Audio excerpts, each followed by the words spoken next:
अस्सलामुअलैकुम जी, मैं शेख आप लोगों के साथ। और हाई स्कूल का आज रिज़ल्ट था जी, क्वार्टर सितंबर 2020 का। उस रिज़ल्ट के हवाले से बात करते हैं। इससे पहले मैं आपको लास्ट क्वार्टर पे जो इन्होंने अपनी रिपोर्ट्स इशू की थी उसके मुताबिक आपको फ़ंडामेंटल एनालिसिस करके बताता हूँ। वैसे तो इसके फ़ंडामेंटल एनालिसिस करने की ज़रूरत नहीं है, लेकिन कुछ दोस्त क्योंकि इसमें फंसे हुए हैं, स्टक हैं, तो फिर उनके लिए मैं बता देता हूँ कुछ चीज़ें। सबसे पहले तो जी इनकी इक्विटी नेगेटिव है 26 बिलियन के साथ। और अगर आप बात करें तो मैक्सिमम जो है ना 10 बिलियन के अराउंड इनकी बनती है जी कैपिटल इन्वेस्टमेंट, लेकिन इससे 4 गुना ज़्यादा इनके लॉसेज हो चुके हैं एक्यूमुलेटेड अब तक। इट मीन्स के लॉसेज इनकी कैपिटल इन्वेस्टमेंट से भी 4 गुना ज़्यादा है। इनकी नॉन करंट लाइबिलिटीज़ जो है 3.1 बिलियन की है, जबकि करंट लाइबिलिटीज़ इनकी 87 बिलियन की है। तो ये एक पहाड़ है जी करंट लाइबिलिटीज़ का। और अभी हम इसमें फर्दर भी बात करेंगे कि इन्होंने क्या कहा था। तो डेट टू इक्विटी रेशियो बहुत कम कंपनीज हैं जी जो बहुत हैवी लॉसेज में है, सिर्फ उनकी नेगेटिव है।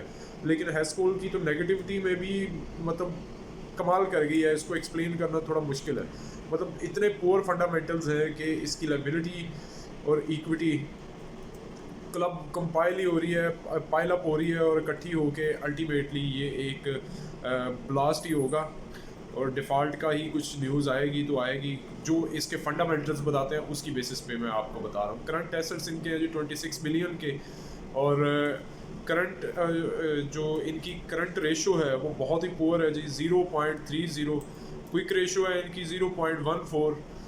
तो ये भी मतलब कोई सेटिस्फैक्ट्री नहीं है। उसके बाद अगर हम बात करें, इनकी इन्वेंट्री बड़ी हैवी पड़ी हुई है इनके पास 14 बिलियन की, जो लास्ट क्वार्टर की रिपोर्ट के मुताबिक बता रहा हूँ। और कैश इन हैंड है जी 3.8 बिलियन का। तो मुझे ये भी थोड़े से डमी से फिगर्स लग रहे हैं, क्योंकि ये बहुत ज़्यादा इन्वेंट्री अपनी शो कर रहे हैं। और इतनी इनके पास समझ लें कि जैसे वो हम कहते हैं ना कि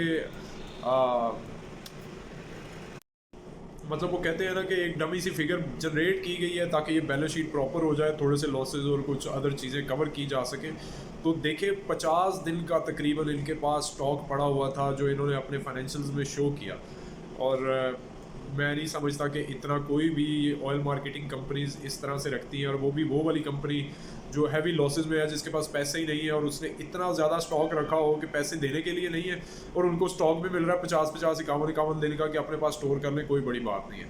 तो ये एक डमी होने की एक बहुत बड़ी रीज़न है जी, लॉजिक है। इसके अलावा मैं आपको बताऊं कि इन्होंने लास्ट ईयर जो है कहा था कि हमारे जो शॉर्ट टर्म डेट्स हैं हम इनको लॉन्ग टर्म लाइबिलिटी में कन्वर्ट कर देंगे, और इससे हमें थोड़ा सा सुकून मिल जाएगा, कैश फ्लो कुछ हमारा बेहतर हो जाएगा, और कुछ रिस्ट्रक्चरिंग करेंगे, उससे हमारी कंपनी प्रॉफिटेबल हो जाएगी, हमारे लॉसेस बड़े कम हो जाएंगे, जो कि इस क्वार्टर के रिजल्ट के बाद भी नज़र नहीं आ रहा। और इसको प्रूव करने के लिए ऑडिटर्स के रिमार्क्स थे जी कि इन्होंने कोई सफिशेंट अप्रोप्रिएट एविडेंस नहीं प्रोवाइड किए थे, और इस वजह से हम इस रिस्ट्रक्चरिंग के हवाले से कोई अपना ओपिनियन नहीं दे सकते। इट मीन्स कि वो इसको प्रूव नहीं कर सके। दूसरा जो बड़ा मेजर पॉइंट है, जो मैं पहले भी एक बार बात कर चुका हूँ, कि इनके चीफ फाइनेंशियल ऑफिसर जो है CFO, वो उस दिनों में उनको मतलब निकाला गया या उन्होंने रिज़ाइन किया, जो भी रीज़न है, क्योंकि कुछ होती है फेस पे यही नज़र आता है कि रिज़ाइन किया गया, बाद में पता चलता है कि फोर्सफुली निकाला गया। तो खैर जो भी रीज़न थी, इस वजह से CFO जो कि रिक्वायर्ड होता है कि वो उसने फाइनेंशियल स्टेटमेंट्स पे ऑथोराइज करना होता है, साइन करने होते हैं, वो उस पीरियड में मौजूद नहीं था जब ये रिपोर्ट इशू करनी थी। तो इस वजह से अल्टरनेटिवली डायरेक्टर को उसकी जगह पे ऑथोराइज करना पड़ा। और एक बड़ी इंपॉर्टेंट चीज़ ये है कि इनके CFO और टॉप मैनेजमेंट में से अक्सर लोग चेंज होते रहे हैं, और 3-4 बार तो गालिबन CFO ही चेंज हो चुके हैं। ऑडिटर्स इनके जो है, ऑडिट फर्म इससे पहले जिसके पास ऑडिट था, उन्होंने रिटायर हो गए। मतलब उन्होंने कहा कि हम इस बार ऑडिट नहीं कर सकेंगे, और रीज़न भी नहीं बताए। इट मीन्स कि इनके पर्सनल लिंक्स भी थे, प्लस इनका काफ़ी सारा वहाँ पे असर और रसूख भी था, लेकिन इसके बावजूद इतने असर और रसूख और पर्सनल रिलेशनशिप होने के बावजूद ये उसको कन्विंस नहीं कर सके कि ऑडिटर रिपोर्ट या ऑडिट कंटिन्यू करते हुए रिपोर्ट इशू करें। का जी फंडामेंटल एनालिसिस हमने आपके साथ शेयर कर दिया है इसका। और कैश इनके पास थोड़ा सा है 3.8 बिलियन का, जो कि तकरीबन 12 दिन की सेल्स बनती है एवरेज। चलें ये कुछ हद तक एक्सेप्टेबल है, लेकिन इन्वेंट्री वाला पोर्शन मेरी समझ से बाहर है। इसके अलावा जी रेवेन्यू इनका अगर हम बात करें इस क्वार्टर का, सितंबर क्वार्टर 2019 के मुकाबले में 3.21% इंक्रीज़ हुआ है। और सिर्फ यही एक 3 से 4 पॉजिटिव चीज़ें हुई हैं, जस्ट वो मैं आपको पॉइंट आउट कर देता हूँ। डिस्ट्रीब्यूशन एंड मार्केटिंग कॉस्ट इनकी 0.70% कम हुई है। फाइनेंस कॉस्ट इनकी अप्रॉक्सीमेटली हाफ से थोड़ी सी ज़्यादा है, मतलब 4.5% कमी हुई है उसमें।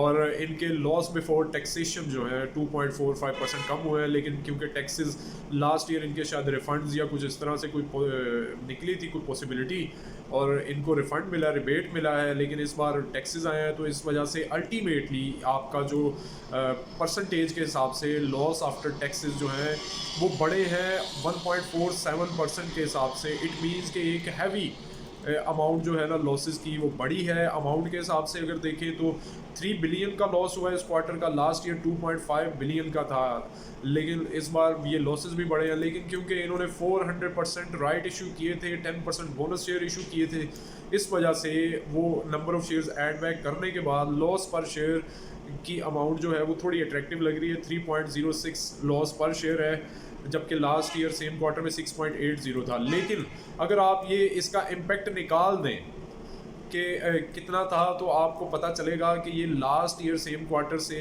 1.18 टाइम्स ज़्यादा हुए हैं। तो ये 8.04 होना चाहिए था लॉस पर शेयर। और 9 मंथ का अगर आप देखें तो जो लॉस पर शेयर इस बार आ रहा है 21 आ रहा है, जबकि लास्ट ईयर सेम क्वार्टर में 38 आ रहा था।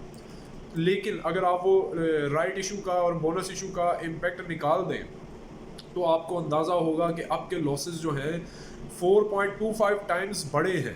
मतलब अगर नंबर ऑफ़ शेयर्स ना बड़े होते राइट इशू या बोनस इशू की वजह से, तो ये लॉसेस होने थे 89.92 लॉस पर शेयर, जो कि अभी 21.15 शो हो रहा है और लास्ट ईयर में 38.04 शो हो रहा था। तो देखा जाए तो ये हैवी लॉसेस हुए हैं, हैवी लॉसेस बड़े हैं इस क्वार्टर में भी और ओवरऑल 9 मंथ में भी। और इस हिसाब से आप अब खुद देख सकते हैं कि ये share just and just technicals की बेसिस पे इंट्राडे ट्रेडिंग के लिए है। इसके अलावा अगर आप इसको होल्ड करते हैं तो ये एक मुझे कोई इसकी लॉजिक समझ नहीं आती। आप इसमें ट्रेड ले सकते हैं, लेकिन इसको इन्वेस्टमेंट शेयर के तौर पर बिल्कुल कंसीडर ना करें, ना ये आपकी इन्वेस्टमेंट के लिए कोई अच्छी चीज़ है। ट्रेडिंग करें आप, थोड़ा सा आप जाता है 50-60 पैसे की ट्रेड लें, 1 रुपये की ट्रेड मिलती है वो ले लें, लेकिन होल्डिंग वाला डिलीवरी आइटम बिल्कुल नहीं है। और जिस तरह की ये फंडामेंटल्स हैं और जिस तरह की ये चीज़ें ऑडिटर्स रिपोर्ट में और इनकी एनुअल क्वार्टरली रिपोर्ट्स में आती हैं, मुझे नहीं लगता कि ये कंपनी मज़ीद कोई ख़ास ग्रो कर सकेगी। और इनके पास इनको ज़रूरत है कैपिटल इंजेक्शन की, और इसके लिए 2-3 ही सोर्सेज होते हैं। एक तो ये होता है कि बैंक से लोन ले लें, एक होता है जी कि डायरेक्टरान खुद से इंजेक्ट कर दे, एक होता है जी कि ये कोई कंपनी बड़ी इन्वेस्टर ढूंढें वो ले लें, या फोर्थ और लास्ट होता है जी राइट इशू करें। अब आप खुद देख लें कि इस केस में आपको अंदाज़ा हो रहा होगा, जो एक दोस्त से भी मेरी डिस्कशन हुई तो वहाँ से भी अंदाज़ा हुआ कि बहुत सारे बैंक्स की पेमेंट, और ये ऑडिटर रिपोर्ट में भी कुछ हद तक कोड वर्ड्स में मेंशन है कि इनके पास वो पेमेंट जो ओवर ड्यू हो चुकी हैं लाइबिलिटीज़, उसमें बैंक फाइनेंसिंग कॉस्ट भी शामिल है, बैंक फाइनेंस या बैंक लोन रीपेमेंट भी शामिल है।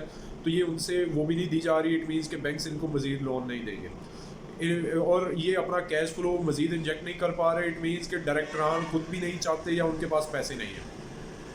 कोई बड़ी कंपनी तब तक इसको नहीं लेगी, जैसे शेल या पीएसओ, जब तक ये मर्जर ना कर लें और ये वो कोई बड़ी कंपनी इसको टेक ओवर ना कर ले। अदरवाइज़ इसमें इंजेक्ट करने की कोई सॉलिड रीज़न नज़र नहीं आती इन्वेस्टमेंट और इसके फंडामेंटल्स देखते हुए। लास्ट ऑप्शन है राइट इशू। राइट इशू मुझे नहीं लगता कि अब ये सक्सेसफुल होगा या ये थोड़ा सा भी गेन कर सकेंगे, क्योंकि इस पर ट्रस्ट बिल्कुल नहीं रहा। और यही वजह है कि ये पोस्टपोन करते जा रहे हैं राइट इशू का। पिछले दिनों इन्होंने शायद डिस्कशन भी की थी, लेकिन कोई ऐसी सिचुएशन बनती नज़र नहीं आ रही जो इनकी फेवर में